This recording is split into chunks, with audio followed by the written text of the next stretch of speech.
کو اس کمرے میں سوئی تھی۔ اب آپ کہہ رہے ہیں کہ وہ کمرہ کبھی تھا ہی نہیں۔ میری جیب میں چابی موجود تھی کمرہ نمبر 306 کی، مگر وہ نمبر ہوٹل کے کسی دروازے پر نہیں تھا۔ ایسا کیسے ہو سکتا تھا؟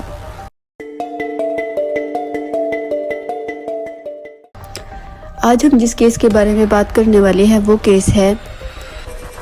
ہوٹل روم نوٹ ایگزسٹ کینیڈا کا 2003 کا، جس میں ایک لیڈی رات کے 1 بجے ایک ہوٹل میں چیک ان کرتی ہے اور اپنے کمرے میں جا کر کیز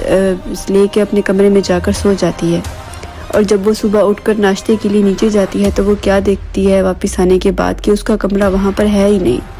پہلے تو اسے لگتا ہے کہ شاید وہ راستہ بھول گئی ہے، لیکن ہوٹل کے 3-4 چکر لگانے کے بعد بھی جب اس کو اپنا کمرہ نہیں ملتا تو وہ نیچے ریسیپشن پر جاتی ہے اور ریسیپشنسٹ سے پوچھتی ہے کہ میم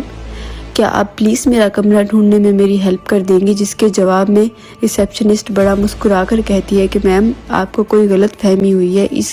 نمبر کا کمرہ تو ہمارے ہوٹل میں ایگزسٹ ہی نہیں کرتا، اس نمبر کا کمرہ تو ہمارے ہوٹل میں ہے ہی نہیں۔ یہ سن کر تو جیسے اس عورت کے نیچے کی زمین کھسک گئی ہو۔ اس کو کچھ دیر سمجھ ہی نہیں آیا کہ وہ کیا کہے،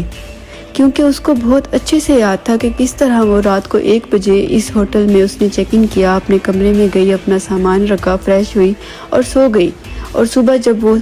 اس کا سارا سامان اس کے کمرے میں تھا، اور جب وہ نیچے آئی بریک فاسٹ کرنے کے لیے اور واپس اوپر جانے پر اس کو کہہ رہے ہیں کہ اس کا کمرہ ہے ہی نہیں۔ وہ عورت ان قریب پاگل ہونے والی تھی کہ وہ پولیس کو کال کر لیتی ہے، اور پولیس کے آنے پر ہوٹل والے اس عورت کو پاگل کہہ کر کہ CCTV وہاں کی فوٹیج دکھا کر، اور افسوس کے ساتھ یہ کہنا پڑ رہا ہے کہ اس کے CCTV میں بھی اس کے چیک ان کرنے کا کوئی ریکارڈ نہیں تھا۔ تو پولیس اس چیز کو اس کو ذہنی مریض سمجھ کر وہاں سے چلی جاتی ہے۔ لیکن جب اس طرح کے کیسز بار بار ہونے لگے الگ الگ کنٹریز میں، الگ الگ ہوٹلز میں، الگ الگ اسٹیٹ میں، تو پولیس کو اس طرف اپنی توجہ دینی پڑی، اپنا دھیان کرنا پڑا، اور یہ سارے کیس اسٹڈی کرنے کے بعد وہ اس نتیجے پر پہنچے کہ یہ ایک طرح کا اسکیم ہے۔ آپ میں سے، ہم میں سے بہت سے لوگ سوچ رہے ہوں گے کہ یہ کوئی سپر نیچرل کیس ہے، لیکن ایسا نہیں ہے، کیونکہ یہ ایک اسکیم تھا، اور الگ الگ ہوٹلز کے جو تھے اونرز تھے وہ اس اسکیم کو کر رہے تھے۔ صرف ان کا موٹیو ان کے کسٹمرز جو ہیں، ان کا سامان، ان کے کریڈٹ کارڈز، ان کے بل، ان کی پیمنٹس وغیرہ کو ہتھیانا تھا، اور اس اسکیم میں وہ عارضی طور پر اپنا جو ہے اپنی دیواریں کریٹ کرتے تھے کمرے کی، وہ سارا سامان عارضی طور پر ایڈجسٹ کرتے تھے، اور جیسے ہی ان کا جو کسٹمر ہے وہ باہر نکلتا تھا اپنے کمرے سے، ودن منٹس وہ سب اٹھا لیتے تھے، اور اس جگہ پہ کبھی اس طرح سے شو کراتا ہے کہ کوئی کمرہ وہاں پہ تھا ہی نہیں، جسٹ فلور۔ اور یہ جب بار بار ہونے لگے تو پولیس کو اس چیز کی تہہ میں جانا پڑا، اور ان کا نتیجہ یہی تھا کہ یہ ایک اسکیم تھا۔ کیونکہ آپ خود سوچیں کہ ایک پرسن رات کو اپنے کمرے میں جاتا ہے اور صبح اٹھ کر اسے کہا جاتا ہے کہ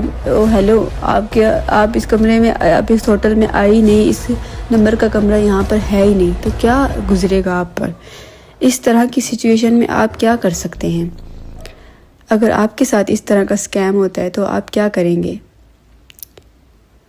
کیونکہ آج کل جس طرح سے اسکیمرز کی جو ہے تعداد بڑھتی جا رہی ہے اور اسکیم بھی بڑھتے جا رہے ہیں، تو اب یہ زیادہ دور نہیں ہے کہ لوگ جو ہے آپ کی جانوں کے ساتھ کھیلنا بھی شروع کر دیں گے۔ تو اس طرح کے اسکیمرز سے بچ کے رہیے، اور مزید اس طرح کی ویڈیوز کے لیے چینل کو سبسکرائب